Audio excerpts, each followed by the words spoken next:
Hello students, अब हम आज यहाँ पर नया टॉपिक स्टार्ट कर रहे हैं जिसका नाम है operators in C. So operators होते क्या हैं? ऑपरेटर्स सिंपली ऑपरेशन परफॉर्म करते हैं हमारे पास जो भी वैल्यूज हैं और जो भी वेरिएबल्स हैं। जैसे कि हमारे पास अगर दो वेरिएबल हैं ए और बी। ए की वैल्यू है हमारे पास ए इक्वल्स टू 10, बी की वैल्यू हमारे पास ए बी इक्वल्स टू 20। तो हमारे पास ये दो वेरिएबल्स हैं। अब हम क्या चाहते हैं, इनके ऊपर किसी भी प्रकार का मैथमेटिकल ऑपरेशन परफॉर्म हो या फिर किसी भी प्रकार का लॉजिकल ऑपरेशन परफॉर्म हो, तो उसके लिए हमें क्या चाहिए रहता है? Operation operators. और ये जो दो ए और बी है इन्हें हम क्या बोलते हैं? ऑपरेंड्स। तो जो भी ऑपरेशंस ऑपरेंड्स पे परफॉर्म होते हैं, जिनके थ्रू होते हैं, उन्हें हम क्या कहते हैं? ऑपरेटर्स। सो हमारा जो भी एक्सप्रेशन होता है, अभी फिलहाल फॉर एग्जांपल मुझे लिखना है c equals to a plus B. तो ये क्या हो गया? एक हमारा एक्सप्रेशन हो गया। और ये एक्सप्रेशन क्या हुआ? हमारा सीक्वेंस हुआ किन चीजों का? ऑपरेटर्स और ऑपरेंड्स का। हमारे पास ऑपरेंड्स ए बी सी भी एक ऑपरेंट है और ये भी एक ऑपरेटर ही है। ये दोनों ऑपरेटर्स हैं, हम आगे डिस्कस करने वाले हैं। और जो भी हमारे ऑपरेशंस परफॉर्म होते हैं ऑपरेटर्स के थ्रू, जो भी हम काम करते हैं, मैथमेटिकल प्रोसीजर्स करते हैं, कंप्यूटेशंस करते हैं, लॉजिकल कंप्यूटेशंस करते हैं, वो सब हमें आंसर देते हैं सिंगल वैल्यू में। वो रिजल्ट देते हैं हमें सिंगल वैल्यू में। सो ऑपरेटर्स क्या है? सिंपली सिंबल्स हैं जिनके थ्रू हम परफॉर्म करते हैं मैथमेटिकल और लॉजिकल कंप्यूटेशंस हमारे ऑपरेंड्स के ऊपर। अब ये जो हमारे ऑपरेटर्स होते हैं, इनके टाइप्स हम दो तरीके से डिवाइड कर सकते हैं। एक होता है first operators based on number of operands, कितने ऑपरेंड्स के ऊपर हम ऑपरेशन परफॉर्म कर रहे हैं। दूसरा टाइप होता है हमारे जो ऑपरेटर्स होते हैं, जो हमारे डिवाइड होते हैं, वो किस तरीके से डिवाइड होते हैं? अकॉर्डिंग टू ऑपरेशन, किस तरीके का ऑपरेशन हम परफॉर्म कर रहे हैं। तो सबसे पहले अभी हम डिस्कस करते हैं types of operators based on number of operands. Number of operands पे सबसे पहला हमारा होता है यूनरी, दूसरा होता है बाइनरी, तीसरा होता है टर्नरी। जैसा कि हम नाम बोल रहे हैं, यूनरी मतलब हमारे पास सिर्फ एक ऑपरेंट हुआ। सेकेंड हमारा हुआ बाइनरी, इसका मतलब हमारे पास सिर्फ दो ऑपरेंट हुए। और थर्ड है हमारा टाइप टर्नरी, तो टर्नरी मतलब हमारे पास तीन ऑपरेंट्स हुए। तो सबसे पहले हम यूनरी डिस्कस करते हैं। यूनरी ऑपरेंट में हमारे पास होते हैं, सबसे पहले होता है यूनरी माइनस, उसके बाद होता है हमारे पास इंक्रीमेंट डिक्रीमेंट ऑपरेटर, फिर होता है हमारे पास लॉजिकल नॉट, उसके बाद होता है हमारे पास एड्रेस ऑपरेटर, उसके बाद होता है हमारे पास साइज ऑफ ऑपरेटर। ओके, सो ये जितने भी ऑपरेटर्स अभी मैंने आपको बताए हैं, ये सब वर्क करते हैं, ऑपरेशंस परफॉर्म करते हैं सिंगल ऑपरेंट पर, सिंगल ऑपरेंट पर परफॉर्म करते हैं। अगर मैं सबसे पहले बात करूं यूनरी माइनस की, और फॉर एग्जांपल मेरे पास दो वैल्यूज हैं, इंटीजर एक्स एंड वाई। अब इन पर मैं लगा रही हूं यूनरी ऑपरेटर, और मेरे पास एक्स की वैल्यू है 5 और वाई की वैल्यू है 10। अगर मैं लिखती हूं z equals to X plus minus Y, तो इसका मतलब क्या हुआ यहां पर? 5 प्लस माइनस 10। ठीक है, तो इससे क्या होगा हमारा? 5 माइनस 10 और आंसर हो जाएगा -5। सो सिंपली यूनरी माइनस का क्या काम होता है? जो भी हमारा नंबर है, पॉजिटिव नंबर है, उसे नेगेटिव नंबर में चेंज करना, या फिर हमारे पास अगर पॉजिटिव वेरिएबल है, उसकी जो भी वैल्यू हो उसे नेगेटिव वेरिएबल में चेंज करना। फाइन। अब हमारा आता है second, increment decrement operator. Increment decrement operator जो होता है हमारे पास प्लस प्लस माइनस माइनस, इसे बोलते हैं इंक्रीमेंट ऑपरेटर, इसे बोलते हैं डिक्रीमेंट ऑपरेटर। सो इंक्रीमेंट ऑपरेटर हमें किस लिए यूज होता है? सिर्फ एक वैल्यू इंक्रीमेंट करने के लिए। फॉर एग्जाम्पल हमारे पास अगर x लिखा है और मैं चाहती हूँ इसकी वैल्यू है 10 और मैं चाहती हूँ इसकी वैल्यू 11 हो जाए, तो इसे लिखने के लिए हम क्या कर सकते हैं? x equals to X plus 1। इससे क्या हो जाएगा? जो x की वैल्यू वो क्या हो जाएगी? 11। बट इसे करने का एक और तरीका है, अगर हम सिंपली लिख दें प्लस प्लस एक्स, तो ये क्या हुआ हमारा? x इंक्रीमेंट हो गया, इंक्रीमेंटेड बाय 1।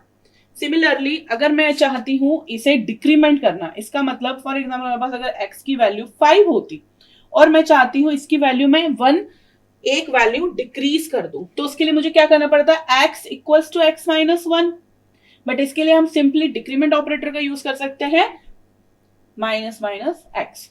इससे क्या होगा, ये करने से हमारी जो एक्स की वैल्यू है यहां पर वो 5 से डिक्रीज होके 4 हो जाएगी।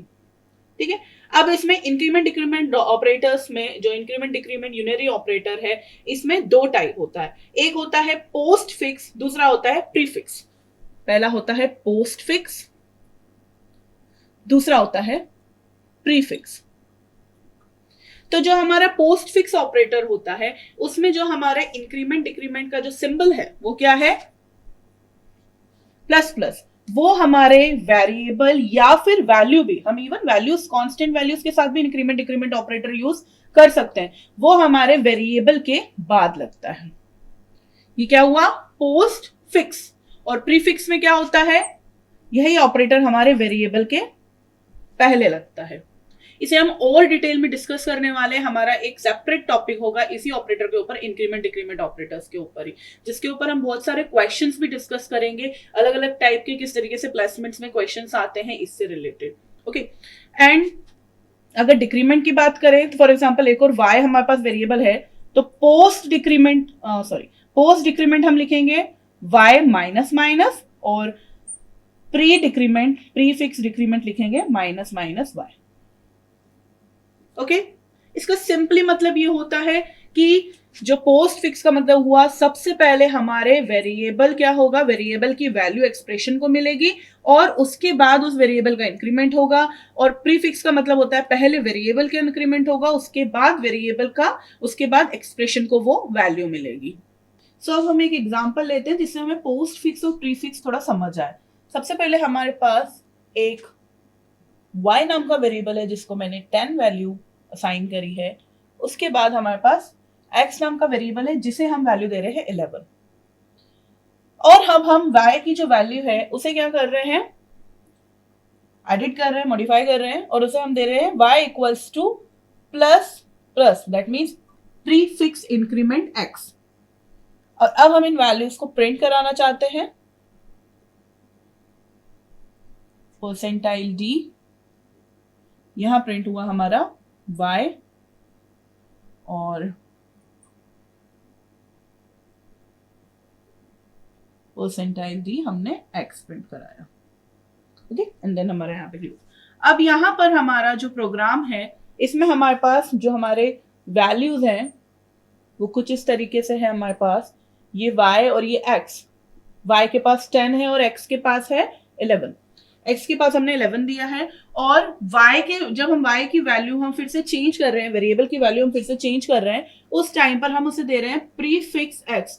दैट मीन्स इसका मतलब क्या हुआ, सबसे पहले x की वैल्यू इंक्रीमेंट होगी, जो कि अभी क्या है, x की वैल्यू है 11। दैट मीन्स हम ऑटोमेटिकली x में भी चेंज कर रहे हैं और y में भी चेंज कर रहे हैं। y में कैसे चेंज कर रहे हैं, क्योंकि y की जो वैल्यू 10 है वो हम असाइन कर रहे हैं दूसरी वैल्यू x। सो यहाँ पे इंक्रीमेंट होकर x हो गया 12, और क्योंकि x की ही वैल्यू हमने y में असाइन करी है इसलिए यहाँ पर y की भी वैल्यू हो गई 10। तो इस सिनेरियो में y is also equals to 12 print हो जाएगा and x is also equals to 12 print हो जाएगा।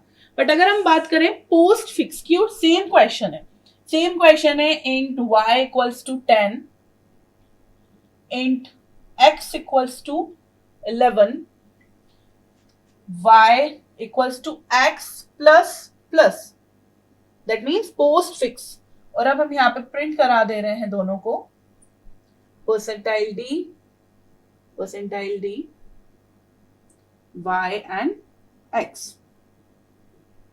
ओके, सो इस केस में अब क्या होगा, हमारे पास यहाँ पे जो दोनों वैल्यूज हैं y की और x की, हमारे पास इनिशियली क्या है 10 और यहाँ पे है 11। जैसे ही इस केस में आएंगे यहाँ पर क्या होगा, यहाँ पे जो हमारी वैल्यू होगी y की, वो सॉरी x की, सबसे पहले क्या होगा, x की वैल्यू इंक्रीमेंट नहीं होगी, सबसे पहले x की वैल्यू असाइन हो जाएगी y को। इसका मतलब हुआ यहाँ पर x की वैल्यू असाइन हो गई तो y की वैल्यू क्या हो गई 11, और उसके बाद अब x की वैल्यू क्या होगी, इंक्रीमेंट। दैट मीन्स अब यहां से ये इंक्रीमेंट हो गई 12। तो इस सिनेरियो में y की वैल्यू प्रिंट होगी क्या, 11, और x की वैल्यू क्या प्रिंट होगी, 12। तो अगर हम इसको अच्छे से बोले तो क्या हुआ है, अगर हम पोस्ट फिक्स प्रीफिक्स की बात करें तो प्रीफिक्स में सबसे पहले वेरिएबल की वैल्यू या फिर जो भी वैल्यूज है वो इंक्रीमेंट होंगी, उसके बाद एक्सप्रेशन सॉल्व हो रहा है, क्योंकि ये क्या है, कंप्लीट एक्सप्रेशन है। और पोस्ट फिक्स में क्या हो रहा है, हमारा सबसे पहले वेरिएबल की जो वैल्यू है वो एक्सप्रेशन में जाती है, उसके बाद हमारा क्या होता है, इंक्रीमेंट होता है वेरिएबल का, जो कि हमारा यहाँ पर हो रहा है। सो ये हमारा पोस्ट फिक्स और प्रीफिक्स इंक्रीमेंट है। सिमिलरली डिक्रीमेंट वर्क करता है। अगर यहाँ पे जो वैल्यूज है y और x की, यहाँ पर हम इसकी जगह पर हम कर रहे होते माइनस माइनस x, और जो हमारी वैल्यूज हैं 10 और 11 x और ये y, तो उस केस में क्या होता, उस केस में माइनस माइनस x, सबसे पहले x की वैल्यू क्या हो गई, डिक्रीज हो गई, डिक्रीमेंट हो गया, और ये क्या है, प्रीफिक्स है, तो यहाँ पे डिक्रीज होकर वैल्यू क्या हो गई, 10। ठीक है, तो यहाँ पर x की वैल्यू क्या प्रिंट हो जाएगी, 10। लेकिन फिर उसके बाद हमने y को क्या कर दिया, x की वैल्यू असाइन कर दी, तो y की वैल्यू क्या हो गई, 10। राइट, ये हुआ प्रीफिक्स डिक्रीमेंट। अब हम बात करते हैं पोस्ट फिक्स डिक्रीमेंट की। अगर यहाँ पे होता y equals to x minus minus, तो उस केस में हमारे जो दोनों वैल्यूज हैं उसमें क्या चेंजेस आता, y इक्वल्स टू 10 था और x इक्वल्स टू हमारे पास इनिशियली 11 था। सो x माइनस माइनस, अब क्या है, ये एक पोस्ट फिक्स है, तो सबसे पहले क्या होगा, एक्सप्रेशन को वैल्यू मिलेगी x की, तो क्या है वैल्यू 11, सो y की वैल्यू चेंज होकर क्या हो गई 11, और फिर उसके बाद x का डिक्रीमेंट हो गया, तो x हो गया 10, तो x की वैल्यू क्या प्रिंट हो जाएगी, 10। तो ये हमारा प्रीफिक्स और पोस्ट फिक्स इंक्रीमेंट, और इसी तरीके से प्रीफिक्स डिक्रीमेंट और पोस्ट फिक्स डिक्रीमेंट, इसे हम और डिटेल में पढ़ेंगे इसी के सेपरेट वीडियो में। अब हम डिस्कस करते हैं हमारा नेक्स्ट जो यूनरी ऑपरेटर है, जो कि है लॉजिकल नॉट। लॉजिकल नॉट को हम यूज करते हैं किसके लिए, जो हमारा एक्सप्रेशन की वैल्यू है उसे जो हमारा एक्सप्रेशन है उसकी वैल्यू हम कंडीशंस पे यूज करते हैं, और अगर उस एक्सप्रेशन की वैल्यू ट्रू आ रही है कि फॉल्स आ रही है, वो हमारा रिजल्ट होता है लॉजिकल नॉट का। और जो ट्रू और फॉल्स होता है वो हमारे कंप्यूटर लैंग्वेज में कंसीडर क्या किया जाता है, true is 1 and false is 0। Other than any value, zero के अलावा जो भी वैल्यूज होती है उन सबको कंसीडर वैसे ट्रू ही किया जाता है, बट जब हम लॉजिकल नॉट की बात करें तो ये एक बुलियन वैल्यू हमें रिजल्ट में देता है, जो कि होता है ट्रू या फॉल्स, 1 या 0। तो इसको अगर हम देखें तो ये लॉजिकल स्टेट हमारा जो डिस्क्राइब करता है, उसके लिए हम एग्जाम्पल देख लेते हैं। हमारे पास for example x equals to 11 है, y इक्वल्स टू 10 है, एंड हम इसमें लॉजिकल नॉट का साइन, सिंबल इस तरीके से होता है, इसमें हम कर रहे हैं x is greater then y। तो x is greater then y, क्या x y से, x की वैल्यू y से बड़ी है y की वैल्यू से, तो जी हाँ बड़ी है, 11 इज ग्रेटर देन 10, राइट। तो इसका आंसर क्या है, ट्रू, दैट मीन्स इसका आंसर क्या हो गया, 1। लेकिन क्योंकि यहाँ पे लॉजिकल नॉट बना है, इसका मतलब क्या हुआ कि वो इसकी लॉजिकल स्टेट क्या है इस वक्त 1, उसे वो क्या कर देगा, कॉम्प्लीमेंट कर देगा, और 1 से क्या हो जाएगा इसका आंसर 0। दैट मीन्स अगर यहाँ पे कंडीशन के आंसर ट्रू आ रही है तो उसे उसने फॉल्स कर दिया, और अगर कंडीशन का आंसर फॉल्स आ रहा है तो उसे ट्रू कर दिया। तो हमारा ट्रुथ टेबल जो लॉजिकल नॉट का होता था वो कुछ इस तरीके से होता था, जो हम लॉजिक गेट्स पढ़ते थे उसमें, राइट, 0 का 1 एंड 1 का 0। तो वही यहाँ पे करता है। इसके बाद हमारे पास है यूनरी ऑपरेटर में एड्रेस ऑपरेटर।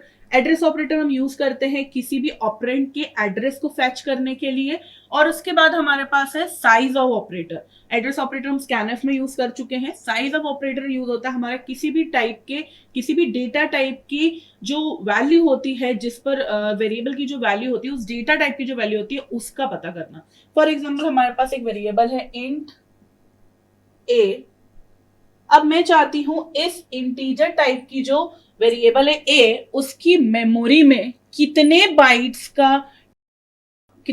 का मेमोरी एलोकेट हुई है इस इंटीजर टाइप के वेरिएबल a को, तो उससे हमें पता चलता है इसका क्या साइज। तो उसके लिखने के लिए हमें क्या करना पड़ता है, printf, क्योंकि ये एक इंटीजर वैल्यू में रिटर्न करता है साइज ऑफ ऑपरेटर, तो %d size of a। According to your compiler आपको इसमें रिजल्ट मिल जाएगा इंटीजर टाइप के डेटा, इंटीजर टाइप के वेरिएबल के लिए 2 बाइट्स का, या फिर अगर आपका अलग अलग टाइप के कंपाइलर्स में 4 बाइट्स का डेटा आपका आंसर मिलता है। तो इसमें क्या प्रिंट हो जाएगा कंसोल पर 2। सो साइज ऑफ ऑपरेटर यूज होता है हमारे किसी भी ऑपरेंड के डेटा टाइप का साइज पता करने के लिए। सो अभी तक हमने यूनिरी ऑपरेटर्स को डिस्कस किया था, हम अभी डिस्कस कर रहे हैं types of operator based on number of operands. कितने ऑपरेंड्स यूज हो रहे हैं ऑपरेटर्स के लिए वो हम डिस्कस कर रहे हैं। तो हमारा सेकेंड टाइप है बाइनरी टाइप। यूनरी ऑपरेटर में सिर्फ एक ही ऑपरेंड के ऊपर ऑपरेशन परफॉर्म हो रहा था, लेकिन जो हमारा बाइनरी है उसमें क्या हो रहा है, बाइनरी में हमारे 2 ऑपरेंड्स हैं, उसके ऊपर हम ऑपरेशंस परफॉर्म कर रहे हैं। तो हमारे पास बाइनरी ऑपरेटर्स में बहुत सारे ऑपरेटर्स होते हैं, for example arithmetic operator, relational operator, logical operator, assignment operator, equality operator जो कि हमारे रिलेशनल ऑपरेटर का ही एक पार्ट होता है, बिटवाइज ऑपरेटर, कॉमा ऑपरेटर, इतने सारे ऑपरेटर्स होते हैं हमारे पास। इन सबको हम सेपरेटली बहुत अच्छे से पढ़ेंगे। अरिथमेटिक ऑपरेटर्स जो होते हैं हमारे पास addition, subtraction, multiplication, divide, mod, ये होते हैं, इन पर भी हम अच्छे से सेपरेटली पढ़ेंगे। फिर रिलेशनल ऑपरेटर होते हैं हमारे पास greater than, less than, greater than equals to, less than equals to, not operator, not equals to, double equals to, ये सब होते हैं हमारे रिलेशनल ऑपरेटर। फिर आते हैं हमारे पास logical operator, and, logical and होता है, लॉजिकल और होता है। फिर उसके बाद आता है हमारा बिटवाइज ऑपरेटर, तो बिटवाइज एंड, बिटवाइज और, लेफ्ट शिफ्ट, राइट शिफ्ट। फिर होता है हमारे पास इक्वालिटी ऑपरेटर, तो हमारा ये रहा इक्वालिटी ऑपरेटर और नॉट इक्वालिटी ऑपरेटर। फिर उसके बाद होता है कॉमा ऑपरेटर, और उसके बाद है हमारा असाइनमेंट ऑपरेटर, तो वो होता है इक्वल्स टू। तो इन सब का यूज अलग अलग तरीके से होता है। अरिथमेटिक ऑपरेटर होता है अरिथमेटिक ऑपरेशंस को सॉल्व करने के लिए। फॉर एग्जांपल मेरे पास यहाँ पर है int a equals to 10, int b equals to 20। तो अगर मुझे एडिशन परफॉर्म करना है तो a प्लस बी, एंड मुझे इंट c एक है मेरे पास वेरिएबल, तो c equals to a plus B, c equals to a minus B subtraction perform करने के लिए, c equals to a multiply B multiplication perform करने के लिए, c equals to a divide B divide perform करने के लिए, c equals to a mod B. Division हमें क्या आंसर में देता है, क्वेश्चन। बट अगर हमें कभी रिमाइंडर की जरूरत हुई तो मॉड ऑपरेटर, मॉडुलस ऑपरेटर जो होता है वो हमें रिमाइंडर देता है रिजल्ट में। इन सबको हम डिटेल में पढ़ेंगे अरिथमेटिक ऑपरेटर्स के टाइम पर। नेक्स्ट हमारा होता है रिलेशनल ऑपरेटर। ये किसी भी ऑपरेंट्स, 2 ऑपरेंट्स के ऊपर जब परफॉर्म होता है तो वो उन दोनों के बीच के रिलेशंस को, जो रिलेशंस को एक्सप्लेन करता है। For example a is greater then b, तो इसका आंसर आता है, इसका आंसर बुलियन आंसर होता है, ट्रू या फॉल्स में, 0 या 1 में आंसर होता है। तो अभी फिलहाल इस सिनेरियो में हमारा इसका आंसर होगा 0, फॉल्स। फिर होता है a is less then b, तो इसका आंसर होगा ट्रू, क्योंकि हमारा जो a है जिसकी वैल्यू 10 है, it is smaller than b। फिर होता है a is less than equals to b, a is greater than equals to b, a is equals to b, and then a is not equals to b।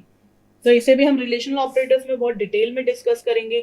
उसके बाद होता है logical operator. Logical operator 2 conditions, 2 अलग relational conditions को add करने के लिए use होता है। फिर होता है बिटवाइज ऑपरेटर जो हम बिट्स पे यूज करते हैं। और फिर उसके बाद है हमारा कॉमा ऑपरेटर जो हम अलग अलग वेरिएबल्स को कॉमा के लिए यूज करते हैं। जब हम यहाँ पर फॉर एग्जाम्पल जब हम बनाते हैं इंट a b c, तो अलग अलग वेरिएबल्स को एक साथ ही डिक्लेयर करने के लिए यूज हो रहा है। Then we have assignment operator. किसी भी वैल्यू को, फॉर एग्जांपल यहाँ पे c इक्वल्स टू a करा, तो हम क्या कर रहे हैं, यहाँ पर असाइन कर रहे हैं a की वैल्यू c में। अगर मैं यहाँ पे लिखती हूँ x equals to y plus z, तो मैं क्या कर रही हूँ, y प्लस z को क्या कर रही हूँ, सबसे पहले ऐड कर रही हूँ, उसके बाद जो इनका रिजल्ट होगा उन्हें असाइन कर रही हूँ x वेरिएबल के अंदर। तो ये होते हैं हमारे बाइनरी ऑपरेटर्स। नेक्स्ट हमारे पास है टर्नरी ऑपरेटर। टर्नरी ऑपरेटर्स वो होते हैं जिनमें हमें 3 ऑपरेंड्स की जरूरत रहती है। We require 3 operands to do ternary operation. इसे हम कंडीशनल ऑपरेटर भी कहते हैं। और इसे ऐसा क्यों कहते हैं, इसमें हम एक एक्सप्रेशन लेते हैं, फर्स्ट एक्सप्रेशन। अब ये एक्सप्रेशन ट्रू होगा कि फॉल्स होगा उस पर डिपेंड करता है कि हमारा इस ऑपरेटर की वैल्यू रिजल्ट क्या आने वाला है। सो इसके बाद हम लिखते हैं एक्सप्रेशन 2 और इसके बाद हम लिखते हैं एक्सप्रेशन 3। बीच में हमने यहां पर क्वेश्चन मार्क लगाया है, उसके बाद कॉलन लगाया है। अब इसे हम किस तरीके से सॉल्व करते हैं वो हम एक एग्जांपल के थ्रू देखते हैं। फॉर एग्जांपल मेरे पास है int x equals to 10 and y equals to 50। Okay, अब एक और मेरे पास वेरिएबल है z and z equals to x is smaller than y x colon y। अब इसको लिखने का तरीका क्या होगा? ये जो एक्सप्रेशन होता है ये होती है एक कंडीशन। ये हुई क्या? एक कंडीशन, किसी भी प्रकार की रिलेशनल कंडीशन। इस कंडीशन का जो रिजल्ट, कंडीशन रिलेशनल कंडीशन या लॉजिकल कंडीशन, इस कंडीशंस का जो भी रिजल्ट आता है वो एक बूलियन रिजल्ट होता है, 0 या 1, दैट मीन्स ट्रू या फॉल्स। अगर इस कंडीशन का रिजल्ट ट्रू होता है तो उस केस में ये एक्सप्रेशन सॉल्व होता है, ट्रू के केस में। अगर इस कंडीशन का रिजल्ट फॉल्स होता है तो उस केस में एक्सप्रेशन 3 सॉल्व होता है। ठीक है, अगर इस कंडीशन एक्सप्रेशन 1 का जो रिजल्ट है वो ट्रू होता है, 1 होता है, तो उस केस में एक्सप्रेशन 1 सॉल्व होता है। अगर इस कंडीशन का रिजल्ट फॉल्स होता है एक्सप्रेशन 1 का, तो उस केस में एक्सप्रेशन 3 सॉल्व होता है। तो अभी जो हमारा एग्जांपल है उसमें हम क्या कर रहे हैं, ये जो हमारा एक्सप्रेशन है x is less then y, तो इसकी अभी वैल्यू फिलहाल क्या आ रही है? ट्रू। तो उस केस में ट्रू होने के कारण हमारा जो फर्स्ट एक्सप्रेशन है वो यहां पर चलेगा और सेकेंड एक्सप्रेशन को स्किप कर देगा कंपाइलर। सो फर्स्ट एक्सप्रेशन की वजह से यहाँ पे z की वैल्यू क्या हो गई? 10। बट अगर यहाँ पर इस तरीके से लिखा होता z x is less then y, conditional operator x colon y, उस केस में अब यहाँ पर क्या हो गई? कंडीशन हो गई हमारी क्या? फॉल्स। और फॉल्स होने की वजह से अब एक्सप्रेशन 1 नहीं चलेगा, इसे स्किप कर देगा कंपाइलर, एक्सप्रेशन 2 चलेगा और z की वैल्यू यहां पर क्या हो जाएगी? 50। सो ये होता है हमारा कंडीशनल ऑपरेटर, जिसे हम टर्नरी ऑपरेटर बोलते हैं, जिसमें 3 ऑपरेंड्स की जरूरत होती है। तो अभी हमने ये डिस्कस करा कि types of operator based on their number of operands. अब हम आने वाली वीडियो में डिस्कस करेंगे types of operator based on their operation.